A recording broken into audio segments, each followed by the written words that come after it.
Welcome back to Myths and Mayhem, the show where gods create problems, kings make them worse, and heroes solve every problem with the emotional sophistication of a runaway siege engine. Last time, we watched Heracles achieve what should have been mathematically impossible. He saved Thebes, he humiliated an invading army, he renegotiated a kingdom's tax policy through aggressive application of blunt force trauma. He became rich, famous, he married Megara, got a palace, land, respect, and kids. For one brief moment, Heracles accomplished the single rarest achievement in all of Greek mythology. He was happy. Now, if you've spent more than 6 minutes anywhere near Greek mythology, you already know that that's the equivalent of watching someone in a horror movie say, well, everything seems fine here. The moment a hero starts enjoying life, somewhere on Mount Olympus, a god's eye twitches, and the universe immediately starts downloading the next boss battle. Because Greek mythology operates under one simple rule: the higher you climb, the harder the gods laugh when you fall. Unfortunately for Heracles, there was one goddess who had spent his entire life treating him like her own personal revenge project: Hera, the CEO of generational grudges, the patron saint of holding a grudge until the sun burns out, the undisputed heavyweight champion of looking at an innocent child and saying, that one, let's ruin that one's life. And she was watching him succeed, watching him thrive, watching him become everything that she had spent decades trying to prevent. And somewhere deep inside her immortal soul, a divine switch flipped.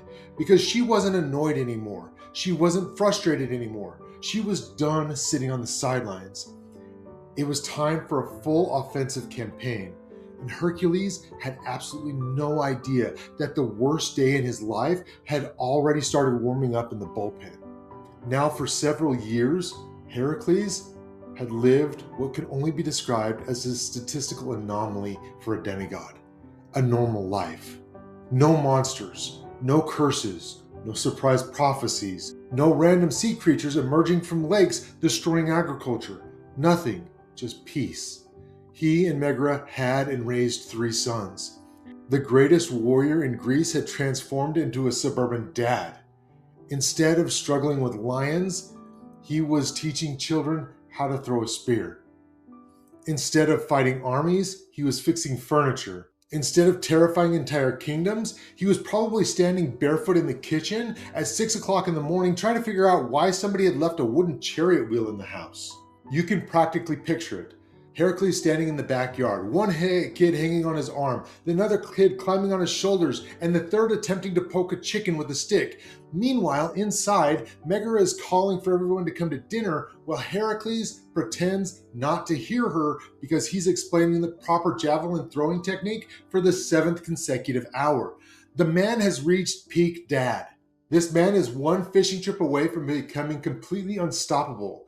And that was exactly the problem. Because peace in Greek mythology is never permanent. It's bait. The universe gives you something beautiful so that it has something dramatic to destroy later. Meanwhile, on Mount Olympus, Hera looked down at this happy little family and experienced a level of irritation normally reserved for people who chew their food with their mouths open on a 3-hour flight. She had spent decades trying to ruin this man's life. Every monster she sent, dead. Every obstacle, overcome. Every attempt at sabotage, conquered through a combination of impossible strength and complete disregard for personal safety. At some point, Hera stopped asking, how do I stop him? And started asking, how do I break him? And the answer arrived almost immediately. You don't attack his body. You attack his mind. And when a goddess decides to weaponize somebody's mental health, things get dark fast. One quiet evening, Heracles sat beside the hearth with his family.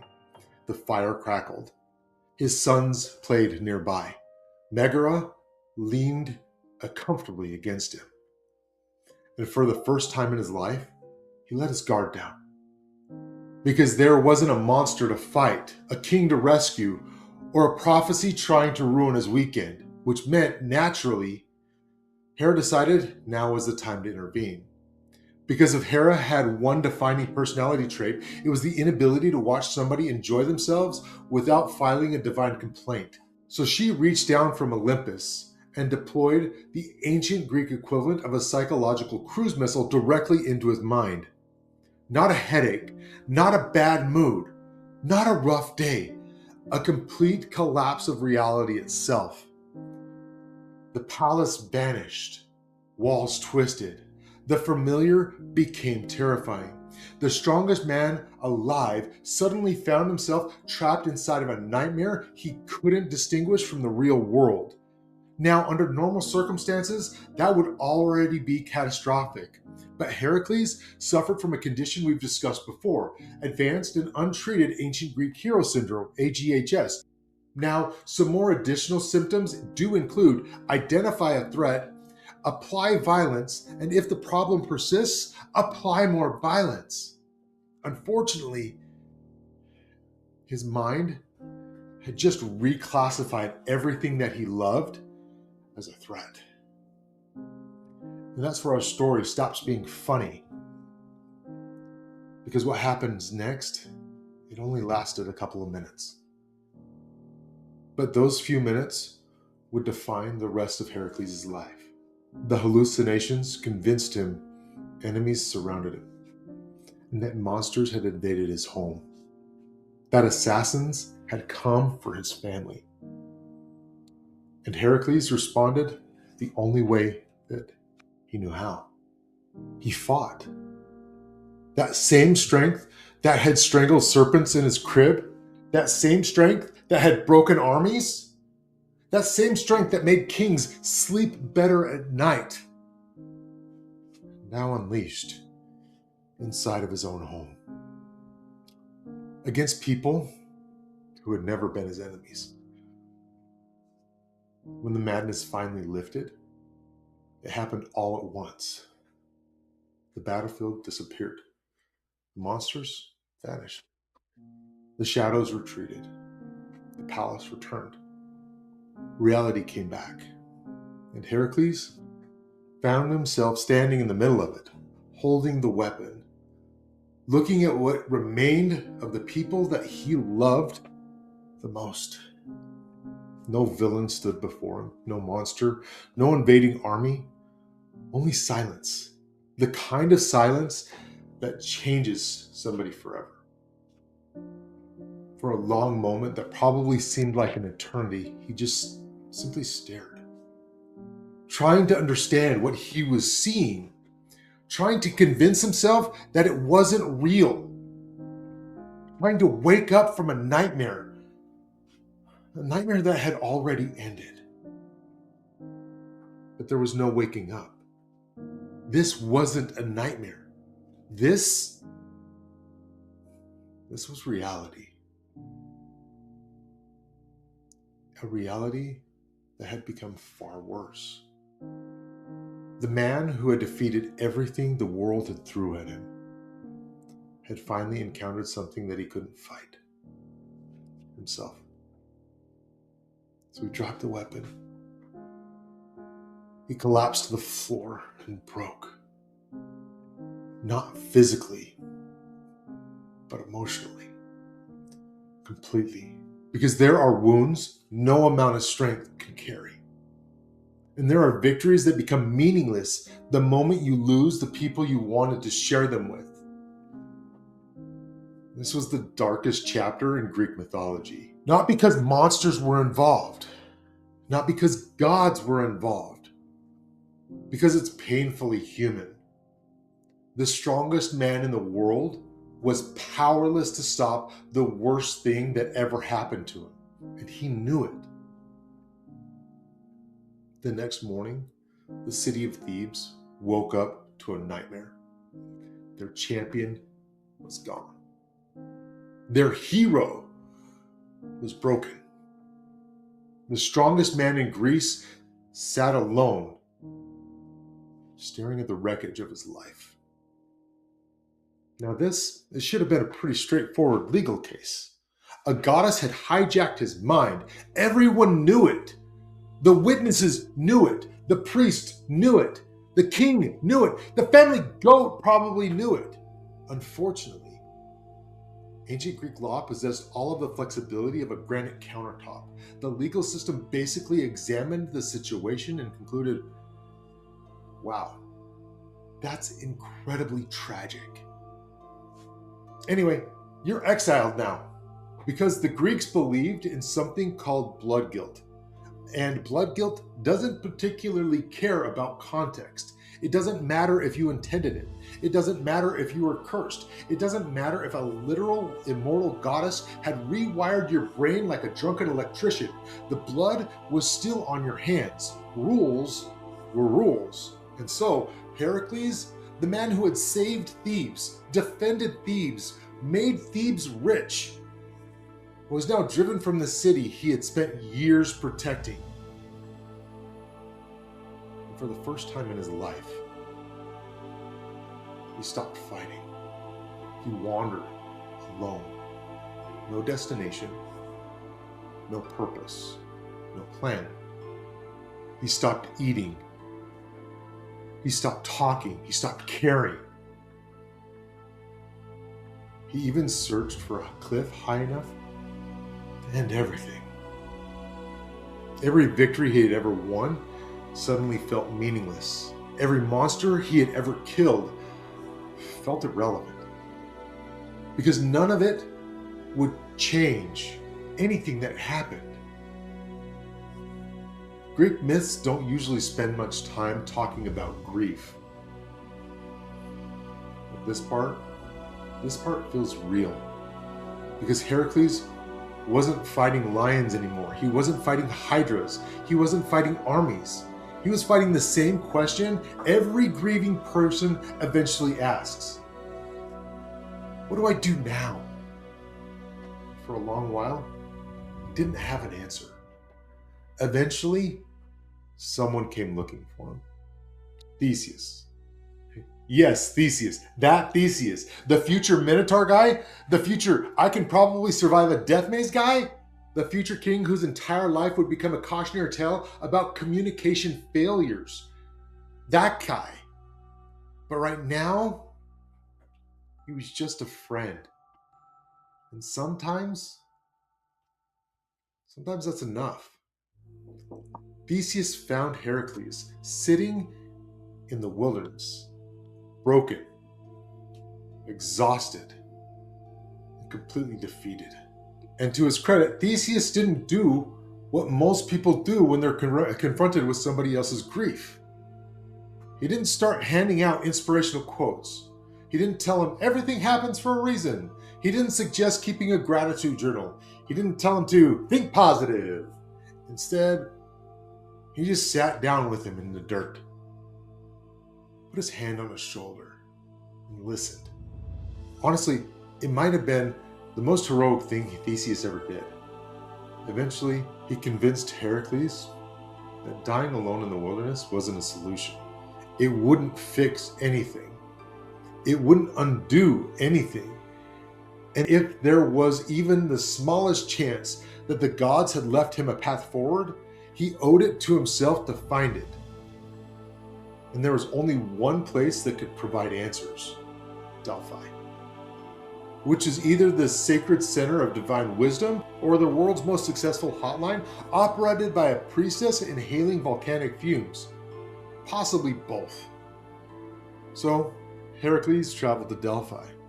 He entered Apollo's temple, approached Pythia, the oracle, the woman whose job description can basically be summarized as speak for the gods and occasionally confuse historians for the next 3,000 years. Heracles knelt before her. For probably the first time in his life, he wasn't asking how to defeat something. He wasn't asking how to become stronger. He wasn't asking how to win. He was asking if there was a way to keep living. The temple fell silent. The oracle closed her eyes, and Apollo's answer arrived. It wasn't comforting. It wasn't encouraging, and it definitely wasn't easy, but it was a path forward.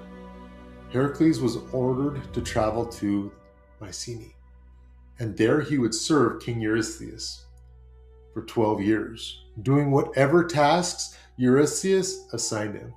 And now, if you're wondering who Eurystheus is, remember the cousin that Hera had caused to be born early so that he could have Heracles' birthright? That guy was now his boss. Imagine being the strongest man in history and getting assigned to work for the world's most insecure middle manager. Imagine being able to bench press a mountain while your supervisor struggles opening a bag of chips. That's the situation, and somehow it gets even better because King Eurystheus was absolutely terrified of Heracles. This man spent half of his life hiding from danger, and now he was expected to supervise the single most dangerous employee in Greece. It's like asking a squirrel to manage a grizzly bear. But the oracle's sentence was simple. Serve Eurystheus. Complete the tasks. Endure whatever comes next. And if you survive, your soul will be purified, your crimes forgiven, and your place among the gods secured. Simple. Except the tasks themselves would be anything but simple, because Eurystheus looked at Heracles and came to one very simple logical conclusion. Let's send him somewhere he'll definitely die. Repeatedly. For years. The original sentence was 10 labors. 10 impossible missions. 10 jobs no ordinary human could survive. Unfortunately for Eurystheus, he made one critical mistake. He assumed that Heracles was killable. History would prove otherwise, because over the next 12 years, Heracles would wrestle monsters, travel to the very edges of the known world, descend into places no living person was meant to enter, and accomplish feats so absurd, people are still telling the stories nearly 3,000 years later. Not because he wanted glory, not because he wanted fame, because every step forward was a payment, a debt, a desperate attempt to earn a second chance. So Heracles got up, picked up his club, pulled his lion skin cloak tighter around his shoulders, and started walking to Mycenae. No family waiting for him, no home to return to, and no certainty he'd survive. Just a road, a burden, and 12 years of impossible suffering standing between him and redemption. When most people hear about the 12 labors, they think they're stories about strength. A giant hero wrestling monsters because it looks awesome. And to be fair, it does look awesome. But the labors, they're not a victory lap. They're a recovery program. Penance. A 12-year answer to the question every grieving person eventually asks. What do I do now? The Greeks understood something that we still struggle with. Strength isn't measured by what you can lift. It's measured by what you can survive. And Heracles had already survived the hardest part. Everything else was just the road forward. In conclusion, that is how the greatest hero in Greece went from living his best life to becoming the world's strongest probationary employee. Next time, we officially begin the 12 labors with a problem that sounds incredibly simple. Kill a lion. Easy. Except this particular lion had apparently read the terms and conditions of mortality and decided that they were optional. We'll see why Eurystheus thought that this was the perfect way to get rid of Heracles, and why the Nemean lion became the first and perhaps the most famous of the 12 labors. Until then, stay curious, stay legendary, and remember, if your boss gives you an impossible assignment this week, at least it probably doesn't involve an invincible lion. See you next time. And if you're enjoying Myths and Mayhem, hit that like and subscribe button so you don't miss any future episodes.